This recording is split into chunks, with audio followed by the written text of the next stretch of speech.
நீங்கள் ஐடி ப்ரொஃபஷனலாவோ அல்லது வேறு ஏதோ இண்டஸ்ட்ரியிலையோ ஒர்க் பண்ணிங்கனாக்க உங்களுடைய டீம் டைனிங்க்காக நான்வெஜ் குழம்புகள், மீன் குழம்பு, chicken gravy, PRAN fry, chicken 65, fish fry இப்படி எல்லாமே செஞ்சு நாங்கள் டெலிவரி கொடுக்குறோம்.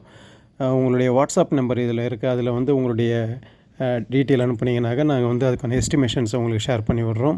நல்ல கைப்பக்குவத்தோடு செய்த மீன் குழம்பு ஒரு முறை சுவைத்து பாருங்கள். விலையும் ரொம்ப குறைவு தான். நீங்கள் பல்லாவரம் சுற்றுப்பகுதியில் இருந்தீங்கனாக்க உங்களுக்கு வந்து டெலிவரி ஃப்ரீயாக கொடுக்குறோம். அது மாதிரி ஃபேமிலியாக இருந்தீங்கனாக்க வீக்கெண்டில் எங்கன்னா வெளியே ஒன் டே பிக்னிக் போகிறீங்க அப்படின்னாக்க முன்கூட்டியே ஆர்டர்ஸ் ப்ளேஸ் பண்ணிங்கனாக்க உங்களுக்கு அசைவம் சம்மந்தப்பட்ட எல்லா வித குழம்பு வகைகளும் அண்டு அடிஷ்னல் ஃப்ரைஸ் அண்டு வறுவல் எல்லாம் என்னென்ன வேணுமோ அதெல்லாம் நாங்கள் செஞ்சு கொடுக்க தயாராக இருக்கோம். வாட்ஸ்அப் நம்பரை உங்களுக்கு டீட்டெயில் கொடுங்க. அண்டு ஒன் மோர் திங், இந்த வீடியோ உங்களுக்கு பிடிச்சிருந்ததுனாக்க கொஞ்சம் சப்ஸ்கிரைப் பண்ணி லைக் பண்ணுங்கள். உங்களுடைய சப்போர்ட் எங்களுக்கு தேவை. தொடர்ந்து எங்களுடைய வீடியோவை பாருங்கள். மிஸ்ராஸ் க்ளவுட் கிச்சன், பல்லாவரம். வணக்கம் நண்பர்களே.